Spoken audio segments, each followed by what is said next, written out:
Hi guys, I'm Ishka from Futurismo Academy. Today we are going to discuss some important MCQs which will help you to understand the Hindu Marriage Act and which will definitely help in your exams too. So let's discuss.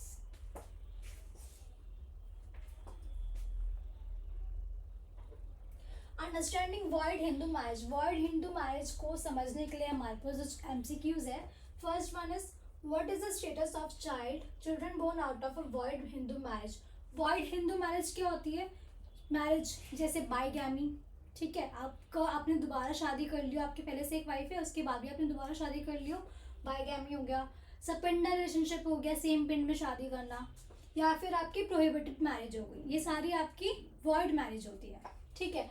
अब in marriage से अगर कोई child born होता है तो they are consider legitimate, option A. Option B, they are consider illegitimate, option C illegitimate having no right in ancestral property, option D legitimate but having right if inheritance limited to their parents property only। इसने बोला है कि जो भी child अगर आपको void marriage से born होगा तो इसके राइट्स क्या होंगे? उसके राइट्स होंगे खाली आपके पेरेंट्स की प्रॉपर्टी पे, उसके उसके ग्रैंड पेरेंट्स की प्रॉपर्टी पे कोई राइट नहीं होगा। उसका राइट, उस चाइल्ड का राइट खाली उसके पेरेंट्स की प्रॉपर्टी पे ही होगा। सो option D is the correct answer. Do children born out of void marriage have right in ancestral property? जो भी चाइल्ड बॉर्न हुआ है वॉइड मैरिज से, क्या उसका राइट होता है उसके एंसेस्ट्रल प्रॉपर्टी पे? So the answer is no, option B, no, they have no right. उनका कोई भी राइट नहीं होता अपने एंसेस्टर्स की प्रॉपर्टी पे, उनका राइट खाली उनके पेरेंट्स की ही प्रॉपर्टी पे हो सकता है। अब ऐसा ही क्वेश्चन आपको थोड़ा घुमा फिरा के भी आ सकता है एग्जाम में। What is the extent of inheritance right for children born out of void Hindu marriage?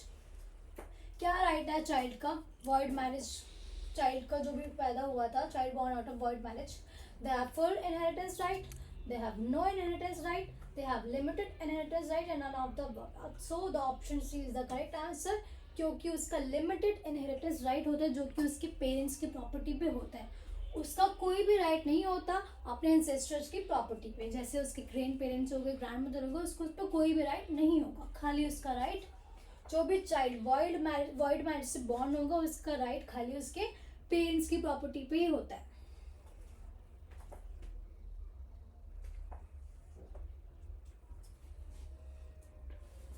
Next, understanding marital impotency laws है। इम्पोर्टेंसी मतलब क्या होता है? Unable to do the sexual intercourse. Impotency मतलब when you are unable to do the sexual intercourse. So question क्या है? A subsequent impotency, that is impotency after the solemnize of marriage. अगर कोई भी पर्सन इम्पोर्टेंट होता है, शादी हो चुकी है उसकी, कोई भी, जैसे एक हस्बैंड एंड वाइफ है, ठीक है, इन दोनों की शादी हो चुकी है। अब शादी होने के बाद जो हस्बैंड जो है वो इम्पोर्टेंट हो जाता है, यानी वो सेक्सुअल इंटरकोर्स नहीं कर पा रहा है, तो इसके अंदर जो मैरिज है वो वैलिड रहेगी आपकी, वो वॉइड हो जाएगी, वॉइडेबल हो जाएगी, नन ऑफ दीज। तो इसका आंसर है हमारा रिमेन्स वैलिड। क्यों रिमेन वैलिड? क्यों? क्योंकि इसके अंदर हस्बैंड जो है वो शादी के बाद इम्पोर्टेंट हुआ है, उससे पहले वो नहीं था। तो अगर शादी के बाद हुआ है तो वो आपकी शादी वैलिड ही रहेगी। बट अगर वो इम्पोर्टेंट शादी से पहले था तो इसके अंदर आपका ऑप्शन सी होता। अगर यहाँ पे आफ्टर की जगह यहाँ पे अगर बिफोर लिखा होता तो हमारा आंसर वॉइडेबल होता, आप कोर्ट में जाके इसको वॉइड करा सकते थे। बट यहाँ पे आपका आफ्टर पूछा है तो आपकी शादी वैलिड रहेगी।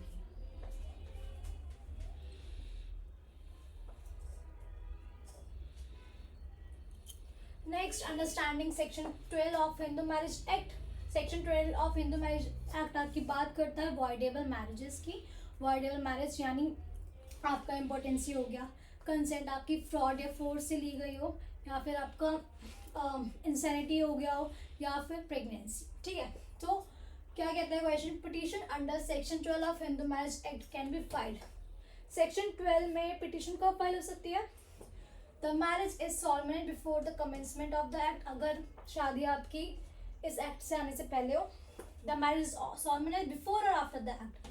शादी आपकी इस एक्ट से आने से पहले हुई हो या बाद में हुई हो, the marriage is सॉलमेंट after the commencement of the act. चाहे शादी आपकी इस एक्ट से आने के बाद हुई हो या फिर 1956 के बाद हुई हो। तो इसका आंसर है ऑप्शन बी। अगर आपकी शादी इस एक्ट के आने के पहले हुई है या फिर इस एक्ट के आने के बाद हुई है अगर आपको उसको सेक्शन 12 में कोई भी पिटिशन फाइल करनी है तो इससे कोई फर्क नहीं पड़ेगा कि आपकी शादी पहले हुई है इस एक्ट से या बाद में हुई है. So option B is the correct answer.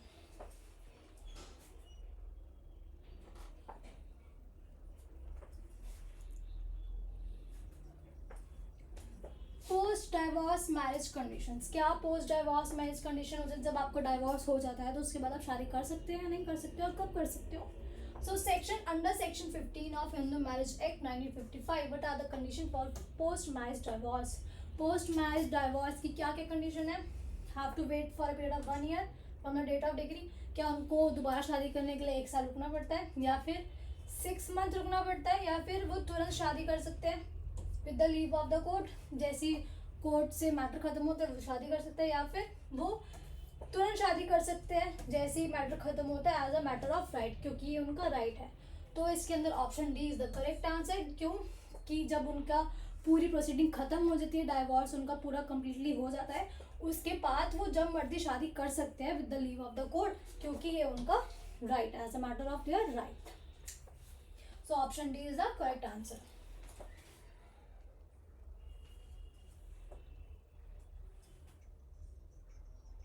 Next question is related to judicial separation under Hindu Marriage Act. So what is the question? A marriage in 1947 in accordance with the Hindu religious rites and ceremonies, can he file a petition for judicial separation now? कोई एक शादी हुई है 1947 में, ठीक है, पूरे हिंदू रीति रिवाज से हुई है, पूरी सेरेमनी से हुई है, क्या वो जुडिशियल सेपरेशन की पिटिशन फाइल कर सकता है? ऑप्शन ए क्या कहता है? हिंदू मैरिज एक्ट 1955 में आया था तो कोई भी पिटिशन वो फाइल नहीं कर सकता.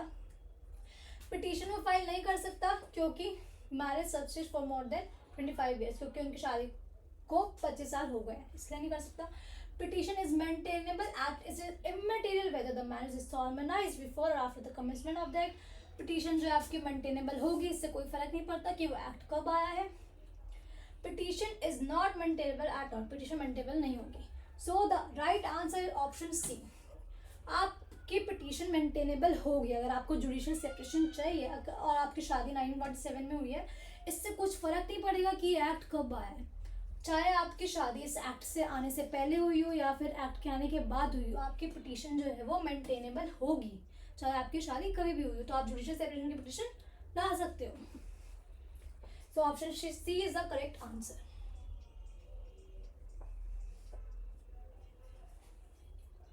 Next quiz is related to ground for divorce. ठीक है, if during the period of judicial separation, अगर कोई भी पार्टी हस्बैंड एंड वाइफ अगर अपनी जुडिशियल सेपरेशन के पीरियड में हो, either spouse indulge in adultery, अगर दोनों में से कोई भी स्पाउस जो है या तो हस्बैंड या वाइफ एडल्ट्री में इंडल्ज हो जाते हैं. एडल्ट्री मतलब किसी थर्ड पर्सन के साथ अगर वो सेक्सुअल इंटरकोर्स कर लेते हैं, तो क्या वो ग्राउंड फॉर डाइवोर्स होगा? Yes, no, not a ground, none of the above. सो इसका आंसर है यस. अगर दोनों पार्टी हस्बैंड और वाइफ अपने जुडिशियल सेपरेशन पे है और इस बीच वाइफ ने बाहर किसी थर्ड पर्सन सी के साथ सेक्सुअल इंटरकोर्स कर लिया है, ठीक है, सेक्सुअल इंटरकोर्स कर लिया अगर वाइफ में, तो हस्बैंड जो है वो कोर्ट में डाइवोर्स की पिटीशन फाइल कर सकता है on the ground of adultery. So option 1 is the correct answer.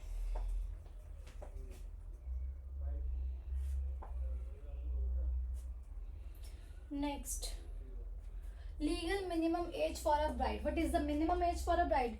एक ब्राइड की मिनिमम एज क्या बताई गई है? लीगल एज क्या बताई गई है? हमारे हिंदू मैरिज एक्ट में एक लड़की की शादी की एज मिनिमम 18 ईयर्स बताई गई है, ठीक है. बट इसके लिए हमारे बिल भी पास हुए हैं कि जो लड़की की शादी की एज है वो 18 से 21 कर दी जाए. बट ये अभी तक हमारा नोटिफाई नहीं हुआ ऑफिशियल गैजेट में, तो अभी भी एज जो है वो 18 ईयर्स ही है एक लड़की की शादी की. So option A is the correct answer.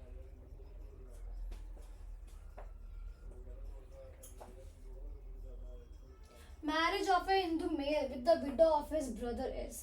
Hindu male की शादी with the widow of his brother, यानी विडो ऑफ हिज ब्रदर यानी ए और बी भाई हैं आपस में, ठीक है, ए और बी यहाँ पे ब्रदर्स हैं. इसको ऐसे समझो ब्रदर्स है, ठीक है। अब बी की वाइफ है सी, बी की वाइफ है सी, ठीक है। अब ए का जो भाई है बी, उसकी डेथ हो जाती है, ठीक है, ये डाइड, इसकी डेथ हो जाती है। तो इसमें अब बोला है क्या ए और सी, बी का भाई ए और सी आपस में शादी कर सकते हैं? ए की भाभी लगी सी, तो क्या ये आपस में शादी कर सकते हैं? सो द आंसर इज वैलिड। इनकी जो शादी है वो वैलिड होगी या ना नहीं होगी? So answer A that is valid, इनकी शादी वैलिड होगी, वॉइड नहीं होगी, ना वॉइडेबल होगी, ना void under protected under by the custom. क्यों वैलिड क्यों होगी? क्योंकि ये ब्लड रिलेशनशिप में नहीं है, ये हमारे प्रोहिबिटेड रिलेशनशिप में नहीं आते, ना ही सपिंडल रिलेशनशिप में आते हैं, तो ये शादी आपकी वैलिड मानी जाएगी, क्योंकि यहाँ पे ए और सी का कोई भी ब्लड रिलेशन नहीं है।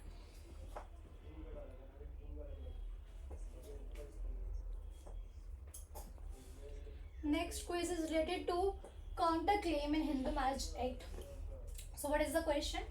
It is permissible for a respondent to file a counter claim under which section of Hindu Marriage Act? Respondent किस सेक्शन में, हिंदू मैरिज एक्ट के किस सेक्शन में काउंटर क्लेम को फाइल कर सकता है? कौन सा सेक्शन है हमारा काउंटर क्लेम का? सेक्शन 21 है, सेक्शन 21B, सेक्शन 23 और section 23A। So option D is the correct answer. Section 23 में हमें ये बताया है कि अगर रिस्पोंडेंट को लगता है कि नहीं, जिस चीज़ के लिए पिटिशन फाइल करी है, जिस चीज़ के लिए पिटिशन फाइल करी है वो ग्राउंड कोई बनता ही नहीं है, जबकि फॉर एग्जाम्पल मैं देती हूँ इसका, जैसे हस्बैंड है वाइफ है, ठीक है, हस्बैंड ने वाइफ के लिए पिटिशन फाइल कर दी डाइवोर्स के लिए एडल्ट्री की, कि वाइफ ने एडल्ट्री करी है, ठीक है, वाइफ ने एडल्ट्री करी है। अब वाइफ बोलती है मैंने तो एडल्ट्री करी ही नहीं है, एडल्ट्री तो मेरे हस्बैंड ने करी और इसने मेरे अगेंस्ट केस फाइल कर दिया। तो वाइफ क्या करेगी? सेम ग्राउंड पे काउंटर क्लेम लेके आएगी, काउंटर क्लेम यानी सेम ग्राउंड पे लेके आएगी कि एडल्ट्री को मैंने नहीं, मेरे हस्बैंड ने कमिटेड करा है। तो ये हमारा काउंटर क्लेम का जो प्रोविजन है वो हमारा section 23A of the Hindu marriage act में दिया गया है। So option D is the correct answer.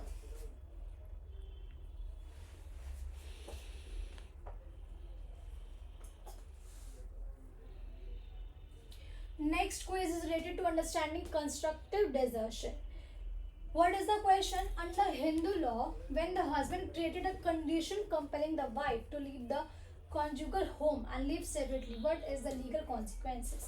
इसमें बोला जब हस्बैंड खुद ही ऐसी कंडीशन बना देता है जो वाइफ को मजबूर कर देती है घर छोड़ के जाना और अपना कॉन्जुगल होम छोड़ना, अपना ससुराल छोड़ के जाना, तो इसके अंदर क्या इसके लीगल कॉन्सिक्वेंसेस है? हस्बैंड जो है वो वाइफ को सू कर सकता है क्योंकि वो उसको छोड़ के चली गई है, वाइफ गिल्टी मानी जाएगी क्योंकि वाइफ छोड़ के गई है हस्बैंड को, marriage is irreversible broke down, marriage जो है बुरी तरीके से आपकी फिनिश हो चुकी है, या फिर husband is guilty of constructive desertion. So इसके अंदर option D is the correct answer. इसके अंदर जो है वो हस्बैंड ही गिल्टी होगा कंस्ट्रक्टिव डिजर्शन के लिए। क्यों? क्योंकि हस्बैंड जो है वो ऐसी उसने सिचुएशन क्रिएट कर दी, कंस्ट्रक्टिव मतलब उनने ऐसी सिचुएशन बना दी कि वाइफ जो है वो मजबूर हो गई अपने कॉन्जुगल होम को छोड़ के जाने के लिए, मजबूर हो गई। ठीक है, ऐसे क्या क्या हो सकता है? जैसे हस्बैंड बहुत ज़्यादा वाइफ को मार रहा है, ठीक है, और उसको बहुत उल्टी सीधी बातें कह रहा है, तो इसमें जो है वाइफ बहुत ज़्यादा मजबूर हो गई अपना घर छोड़ना, इसलिए हस्बैंड ही इसके अंदर गिल्टी माना जाएगा एज अ कंस्ट्रक्टिव डिजर्शन, क्योंकि उसने ही अपनी वाइफ को कंपेल करा है ताकि वो घर छोड़ दे, तो इसमें वाइफ को गिल्टी नहीं माना जाएगा डिजर्शन के लिए। So option D is the correct answer.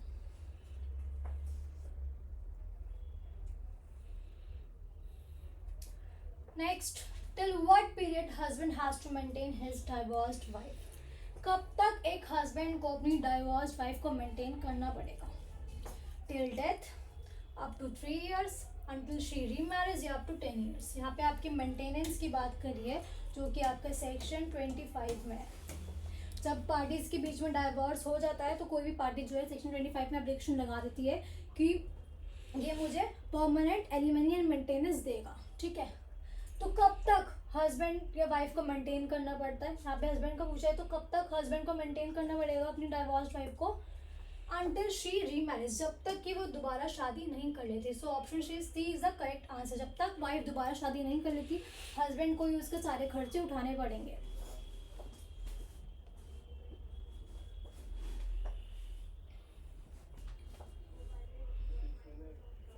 Next, understanding legal consequences in marriage. What are the legal consequences. एक सिचुएशन दे रखी है आपको. एक्स एक हिंदू बॉय है, ठीक है, जो कि 16 ईयर्स का है. एक्स एक हिंदू बॉय है जो कि 16 ईयर्स का है, जिसकी शादी वाई से हो जाती है जो कि 13 ईयर्स की है. ठीक है, जो कि 13 ईयर्स की है. और वो शादी कैसे करते हैं, बस गले में माला डाल के शादी कर लेते हैं. ठीक है, बाद में उनको पता चलता है कि वाई जो है वो इम्पॉर्टेंट है. सॉरी, वाई को पता चलता है जो एक्स है, यानी जो लड़का है वो इम्पॉर्टेंट है, यानी वो सेक्सुअल इंटरकोर्स नहीं कर सकता. वाई जो है वो एक्स को छोड़ देती है और किसी एम से शादी कर लेती है. वाई जो गर्ल थी वो एक्स को छोड़ देती है और किसी और से शादी कर लेती है. तो उसमें क्या बोला है, Y can not be punish for bigamy. Y को पनिशमेंट नहीं मिलेगी बाईगैमी की, क्योंकि उसने पहले से उसका हस्बैंड था, उसने फिर से दोबारा शादी कर ली. ठीक है, Y can not be punished for bigamy as the first marriage was void. First marriage void थी, इसलिए वाई को बाईगैमी की पनिशमेंट नहीं मिलेगी, क्योंकि सेरेमनीज ऑफ मैरिज ठीक से परफॉर्म नहीं करी है. या फिर बोथ ए एंड बी, या फिर all of the above correct. तो option B is the correct answer. Y को बाईगैमी की पनिशमेंट नहीं मिलेगी. क्यों नहीं मिलेगी, क्योंकि जो इसकी पहली मैरिज हुई है, वाई की जो पहली शादी हुई है एक्स के साथ, वो वॉइड है. वॉइड क्यों है, क्योंकि यहाँ पे शादी की जो सेरेमनीज होती है, section 7 of Hindu marriage act में आपकी सेरेमनीज ऑफ मैरिज के बारे में बात करी है. उसमें बोला गया है कि एक तो दोनों पार्टी में से किसी के भी कस्टम को फॉलो करा जाएगा, और सप्तपदी यानी 7 फेरे बहुत मैंडेटरी है आपकी शादी को कंप्लीट करने के लिए. तो यहाँ पे उन्होंने खाली गले में माला डाल के शादी कर ली, तो वो शादी आपकी वैलिड है नहीं, वो शादी आपकी वॉइड है. तो यहाँ पे वाई को कोई भी पनिशमेंट नहीं मिलेगी बाईगैमी, क्योंकि आपकी पहली शादी वॉइड है, क्योंकि आपने ठीक से सेरेमनीज पूरी नहीं करी है मैरिज की. So option B is the correct answer.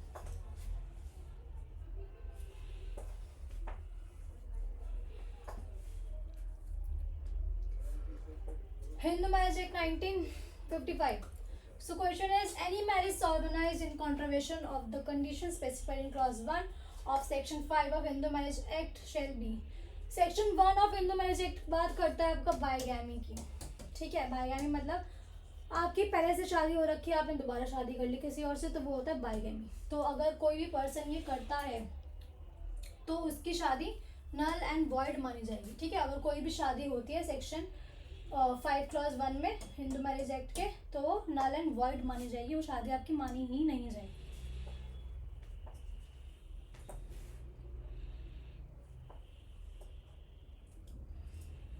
Next question is understanding sapinda relationship. Sapinda relationship को हम समझेंगे इसके अंदर. So question is, which option correctly define the sapinda relationship. Sapinda relationship को कैसे डिफाइन करेंगे, third generation in the line of ascendant through the mother and fifth in the father. Third B option, third generation in the mother and fifth generation through the father.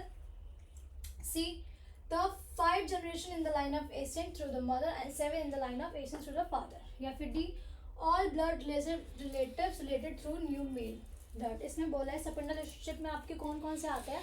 आपके आते हैं mother की 3rd generation तक, ठीक है, and father के 5th generation में, जिसमें से मदर एंड फादर को भी इंक्लूड किया जाएगा. मदर के 3rd जनरेशन तक आप शादी नहीं कर सकते हैं क्योंकि ये सेम पिंड का माना जाता है.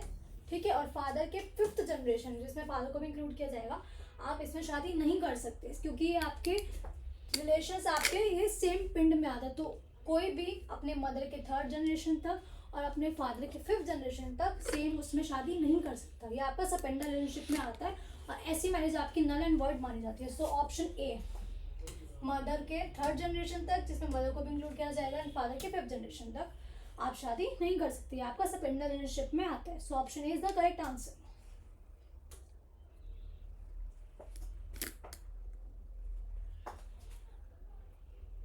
Next, in which case the Supreme Court held that staying together in the same roof is not a precondition for a mental clarity. किस केस में सुप्रीम कोर्ट ने कहा था कि ज़रूरी नहीं है कि आप मेंटल क्रुएलिटी के लिए एक ही छत के नीचे रहे, ऐसा नहीं है कि आप अंडर द सेम रूफ आप रहे और तभी आपकी मेंटल क्रुएलिटी होगी, no. So cases option C.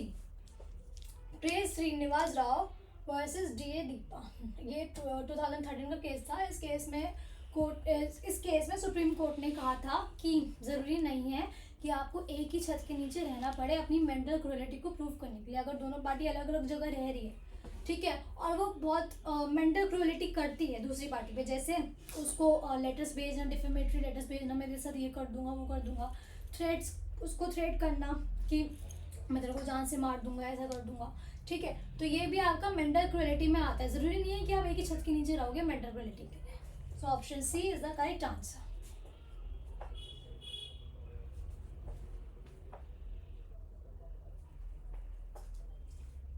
So this question, understanding interim maintenance application, this question is for you. Which one is the correct option? आपको ही ये सॉल्व करना है, आपको मुझे बताना है इसमें से कौन सा करेक्ट ऑप्शन है। आपके यहाँ पे इंटरिम मेंटेनेंस की बात करी गई है, यानी सेक्शन 24 की बात करी गई है। So this is your homework. आपको मुझे इसका आंसर कमेंट सेक्शन में कमेंट करके बताना है। ये था हमारा part 1 of important MCQ on Hindu marriage act. Part 2 को हम अपनी नेक्स्ट वीडियो में डिस्कस करेंगे। I hope you like my video, and if you like my video, please like, share and subscribe and press the bell icon. And if you need online and offline classes, please contact the number mentioned below. And if you need notes, please follow us on Instagram, Telegram and Facebook. Thank you.